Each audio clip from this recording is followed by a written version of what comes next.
Cristo anunciou, Kardec codificou, à luz de um novo tempo, a doutrina se firmou. O movimento cresceu, a verdade se estendeu. O tempo há de passar. Olá a todos, que a paz de Deus possa estar presente em cada coração. Vamos aqui dando prosseguimento a esse nosso estudo sistematizado da doutrina espírita. Nós agora estamos terminando o módulo 3, que fala de Deus, e hoje nós vamos encerrar esse módulo, né, para o próximo encontro a gente começar o novo módulo, que é o módulo 4, Existência e Sobrevivência do Espírito. Continuamos solicitando que as pessoas, sabe, compartilhem esse nosso canal, essas nossas atividades, porque o objetivo realmente é levar o Espiritismo como ele é, para que as pessoas possam tomar suas decisões se é realmente alguma coisa palpável, se é alguma coisa real para a sua vida. Então vamos lá. Então estamos aqui, né? Já falamos nesse módulo sobre o conceito e provas filosóficas da sua existência, de Deus, né? Os atributos de Deus, e agora vamos falar dessa providência de Deus. Então, hoje, nós vamos falar da providência divina. O que seria essa providência divina? Providência é tudo o que se faz previamente para que se realizem objetivos, buscando um determinado fim, buscando um objetivo. Isso são as nossas previdências. No contexto teológico, essa previdência refere-se à crença de que Deus governa e cuida do mundo. Isso aí acredito que todos que creem em Deus pensam dessa maneira. E esse mesmo Deus intervém em vários eventos para um crescimento, para um propósito maior que muitas vezes nós não conhecemos. É a manifestação do amor e cuidado de Deus, tanto na manutenção da ordem natural, quanto em ações extraordinárias na vida das pessoas. Então, com relação à providência divina, o que nós vamos procurar trazer aqui dentro dessa ótica da espiritualidade, dessa ótica da doutrina espírita, é que esse Deus é um Deus de amor, é um Deus que está em todos os locais. Deus, em relação às suas criaturas, é a própria providência nas suas mais altas expressões, infinitamente acima de todas as possibilidades humanas. Então fica muito difícil nós queremos comparar Deus conosco, com a nossa situação, com a nossa vida. Deus está muito acima. A providência divina manifesta-se em todas as coisas, está imanente no universo e se exerce através das leis admiráveis e sábias. Então, nós entendemos que está realmente em todos os locais, em todos os momentos. Para o incrédulo, que aí é uma coisa mais complicada, é difícil conceber a ação providencial de Deus nos menores atos e menores pensamentos de cada indivíduo, porque o incrédulo não vai acreditar. Você pode tentar provar de todas as maneiras e a pessoa não vai acreditar, porque não está olhando, não é uma coisa material para se ver. O incrédulo admite a ação de Deus sobre as leis gerais do universo, a que todas as criaturas se acham submetidas, mas não admite sua intervenção direta nos pormenores mais íntimos. Então, aquela crença de que foi criado, tem um universo, tem alguém que criou, tem alguma energia que criou, mas não que se mete na minha vida, não que vai nos pequenos detalhes, porque as pessoas não têm essa compreensão. É que ele, o incrédulo, ele não sabe que para estender a sua solicitude a todas as criaturas, Deus não precisa lançar o olhar do alto da imensidão. Deus tem os trabalhadores dele em toda a humanidade. Então, Deus, como inteligência suprema que nós cremos, tudo vê, a tudo preside, e as leis de Deus ela atuam em todos os níveis, desde das menores coisas até os grandes acontecimentos da vida. Então nós entendemos que Deus ele age do micro ao macrocosmo, sempre na atuação de Deus. Falta um pouco da nossa compreensão. A providência divina não é uma interferência arbitrária, mas sim a aplicação das leis divinas que visam o progresso e a felicidade de cada indivíduo e a harmonia do universo. Então a gente vê que é uma coisa bem complexa. E é claro, para a pessoa que não quer acreditar, não quer, não vai conseguir entender. A gente vai ver, está lá na Gênesis, está lá no capítulo 2 nesse item 20, e que onde é colocado que a providência é essa solicitude de Deus para com as suas criaturas. Ela, essa solicitude, ele está em toda parte. Deus tudo vê, tudo preside, mesmo aquelas coisas mais mínimas. É nisso que consiste essa ação providencial. E aí fica difícil das pessoas compreenderem, de quem não acredita, de quem não quer ter fé, de quem não tem essa capacidade de perceber que nós não estamos sozinhos, de que existe um ser que nos rege. Nós vamos ver também na Gênesis, lá no mesmo capítulo, mas lá no item 24, onde é colocado que para estender essa solicitude a todas as criaturas, não precisa Deus lançar o olhar do alto, da imensidão. Ele não precisa simplesmente olhar, porque ele já vê todas as coisas. As nossas preces, para que ele as ouça, não precisa transpor o espaço, nem ser ditas com voz retumbante, pois que, estando de contínuo ao nosso lado, os nossos pensamentos, repercutem em Deus e em todos os universos, em todas as coisas. Então é assim, nós não precisamos gritar, não precisamos falar alto, não precisamos falar palavras bonitas, palavras rebuscadas, nós precisamos falar palavras que vão exatamente do nosso coração. Os nossos pensamentos são como os sons de um sino que fazem vibrar todas as moléculas do ar ambiente. Olha que coisa maravilhosa. Mas isso é para quem crê, fica muito difícil para aquele que realmente não tem essa percepção. É a suprema sabedoria com que o Criador conduz todas as coisas. É uma sabedoria universal, não existe uma sabedoria maior do que essa sabedoria de Deus. É o cuidado constante, é um zelo ininterrupto que Deus tem por nós, porque é um espírito superior, é um espírito acima de todos os espíritos. É um anjo velado sobre os infortúnios, todas as coisas. Nós entendemos que tudo tem uma lógica, tem um porquê, ele é um consolador invisível que nós não estamos vendo com nossos olhos. Mas com essa fé nós sentimos isso de verdade. Deus é o farol aceso. É um farol aceso no meio da noite para a salvação dos que erram sobre o mar tempestuoso da vida. E qual de nós não estamos passando por dificuldades? E quanto de nós perdemos a esperança? Quanto de nós acabamos nos lamentando e fazendo até coisas erradas contra a nossa vida, contra a vida dos outros? A providência é ainda, principalmente, o amor divino, ou esse amor maior, esse amor que se derrama sobre todas as criaturas, sobre todos nós. Mas é preciso realmente crer. Deus, ele está em toda parte. Deus vê tudo, tudo preside, mesmo as menores coisas, a gente tem que insistir nisso. E nisto, essa providência dele, ele está em toda parte, ele está nos auxiliando. É só a gente acreditar. E quando nós falamos em doutrina espírita, que a gente fala em reencarnação, aí a gente passa a compreender muitas coisas. Como pode Deus, tão grande, tão poderoso, tão superior a tudo, imiscuir-se em pormenores ínfimos, preocupar-se com os menores atos e os menores pensamentos de cada indivíduo?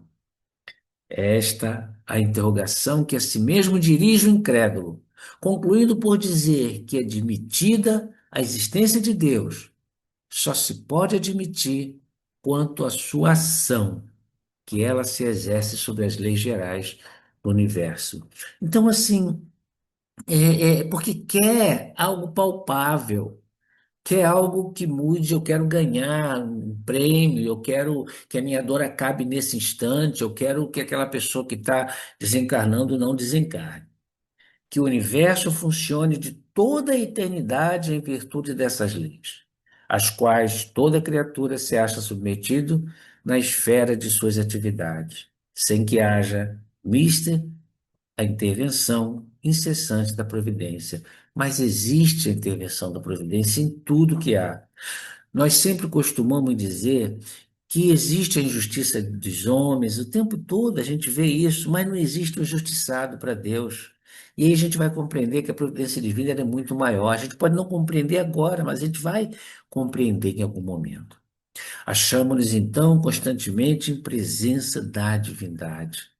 Nenhuma das nossas ações lhe podem subtrair ao olhar. Então, não tem local escondido, não tem aquele pensamento que a gente tentou.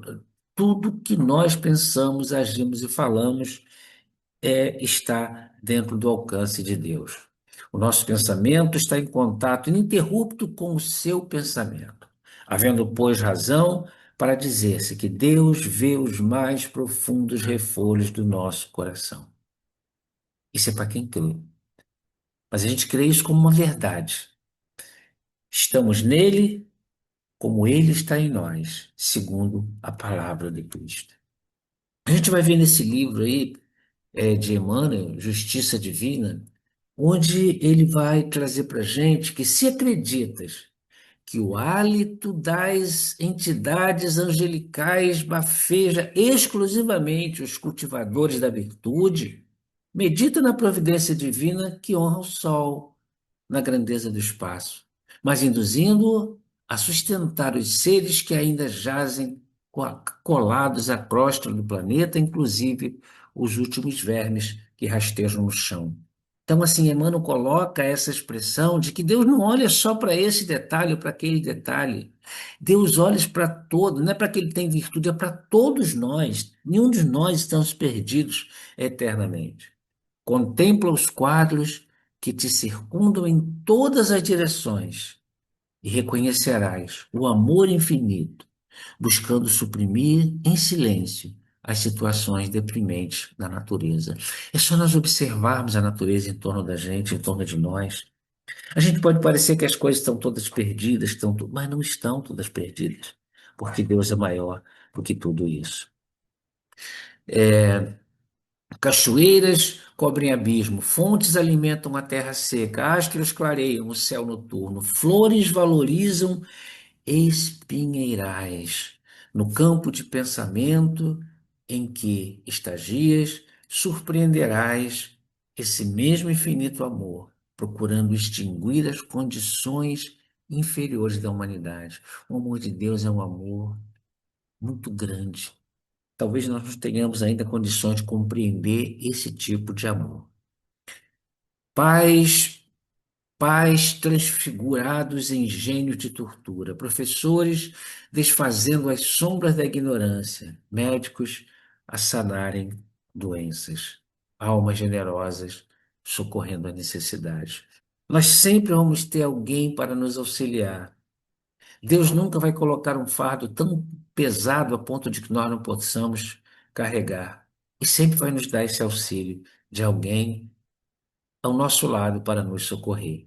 Entendamos assim que Deus se ocupa com todos os seres que criou, por mais pequeninos que sejam. Nada para sua bondade é destituído de valor. Isso é uma coisa muito interessante, nós compreendermos que Deus é esse. É um Deus de amor, não é um Deus que é dessa nação, dessa religião ou daquela religião. Não é Deus dessa religião, daquela, desse. Não, Deus é um Deus muito maior. É um Deus amoroso, é um Deus justo. Isso é realmente conhecer a providência divina. Devemos, entretanto, considerar que, a despeito da ação providencial de Deus para com todas suas criaturas, estamos vinculados aos resultados de nosso livre-arbítrio. Cada um de nós respondemos por nós mesmos. Nós somos herdeiros de nós mesmos. Então, quando nós compreendemos a razão da reencarnação, a razão de retornarmos, essa compreensão de que temos que resolver nossas questões, então nós vamos compreender esse mundo de uma forma diferente, nós vamos compreender essa providência divina. Dessa forma, todas as nossas ações estão submetidas às leis de Deus. Nenhuma há, por mais insignificante que nos pareça, que não possa ser uma violação daquela lei. Nós pecamos até pelos pensamentos, nós erramos de todas as maneiras, mas nós acertamos muito também. E cada vez que nós vamos progredindo, vamos compreendendo, vamos trabalhando, nós vamos procurando acertar mais e errar menos. Se sofremos as consequências dessa violação, só nos devemos queixar de nós mesmos, que desse modo nos fazemos os causadores da nossa felicidade ou da nossa infelicidade futura. Então, como eu disse, somos herdeiros de nós mesmos, temos que trabalhar hoje para melhorar esse amanhã. Nesse entendimento que o presente é agora, mas quando esse futuro chegar, ele será um presente e nós temos que trabalhar ele da melhor forma possível. Fica claro, portanto, que a providência divina se manifesta duplamente sob a forma de misericórdia e de justiça, que a compaixão, filha do amor, desejará estender sempre o braço que salva, mas a justiça, filha da lei, não prescinde da ação que retifica. Então não é porque eu cometi um erro e agora acertei que aquele erro está sanado. Nós temos que entender que a providência divina é cada um segundo suas obras. Haverá recursos da misericórdia para as situações mais deploráveis. Entretanto, a ordem legal do universo cumprir-se-á invariavelmente. Então, nós temos que compreender isso para que a gente possa compreender a providência divina. Porque a gente sempre fala que existe muita injustiça no mundo, mas assim, tudo está dentro de uma lei de Deus. As pessoas que cometem a atrocidade com os outros, elas vão ter que responsabilizar por isso. Porque o próprio mestre disse que o mal é necessário, mas ai de quem provocar esse mal. Em virtude, pois, da realidade, é justo que cada filho de Deus assuma a responsabilidade e tome resoluções por si mesmo. Então, para que nós possamos realmente entender a providência divina, temos que compreender que nós somos os nossos responsáveis. Nós vamos ver também de Emmanuel, nesse livro Rumo Certo, as provações da vida representam, assim, os cuidados de Deus para com todos os seus filhos, oferecendo-nos bendita oportunidade de progresso espiritual, que Emmanuel vai nos esclarecer, como está sempre nos esclarecendo, Deus sendo esse provedor que nos auxilia. Em todas as provas que te assaltem os dias, considera a cota das bênçãos que te rodeiam e, escorando-te na fé e na paciência, reconhecerás que a divina providência está agindo contigo e por teu intermédio, sustentando-te em meio aos problemas que te marcam a estrada para doar-lhes a solução. Então, Deus não nos abandona. Deus não quer punir. Deus não quer acabar com o criminoso, ele quer acabar com o crime, ele quer que nós vejamos dessa maneira, porque ele não abandona. Nenhuma de suas obras, nada que Deus criou, e como foi tudo que criou, nada caminha para a imperfeição. Diante desses problemas insondáveis, cumpre que a nossa razão se humilhe. Deus existe. Disso não poderemos duvidar. É infinitamente justo e bom. Essa a sua essência. A tudo se estende a sua solicitude. Vamos compreender. Só o nosso bem, portanto, pode ele querer, donde se segue que devemos confiar nele, é o essencial. Quanto mais, esperamos que nos tenhamos tornado dignos de o compreender, de compreender Deus, porque Deus está nos compreendendo. Deus não fica injuriado conosco, Deus não fica chateado conosco. Nós somos os seres que necessitamos de Deus, não é Deus que necessita de nós. E assim a gente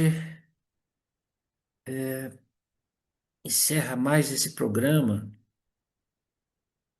porque falar da providência divina, se a pessoa não tem uma compreensão, se não tem essa fé guardada em si, fica muito difícil da compreensão. Fica muito difícil compreender a sua dor, fica muito difícil compreender as necessidades, muito difícil compreender que a dor ela é fundamental e importante em nossa existência.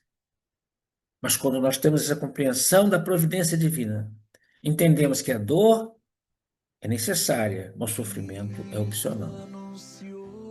Quando nós compreendemos e sabemos que o porquê estamos passando por determinada situação, que temos essa necessidade porque Deus não erra conosco, então nós não estaremos sofrendo. Estaremos aceitando nossa dor de uma forma passiva, de uma forma compreensiva. E quando eu digo aceitar a dor, não digo que você tem uma dor, não tem que procurar um médico, não tem que procurar recursos, você tem que procurar recursos. E Deus sempre vai nos dar esse bálsamo para nos auxiliar. Desta forma, então, continuamos solicitando que assista, que compartilhe, para que nós possamos ter assim, um número maior de inscritos no nosso canal e que dessa forma a plataforma poder levar esse nosso ensino, esse nosso estudo para mais longe. Dessa forma, agradecemos a Deus e pedimos a Deus que esteja conosco. No futuro, quando o homem outros mundos habitar, aqui no infinito ou em qualquer lugar, de certo encontrará a mesma lei natural, regendo a sinfonia da vida universal. Nascer, morrer, renascer ainda e progredir sem cessar. Tal é a lei. Nascer, morrer, renascer ainda e progredir sem cessar.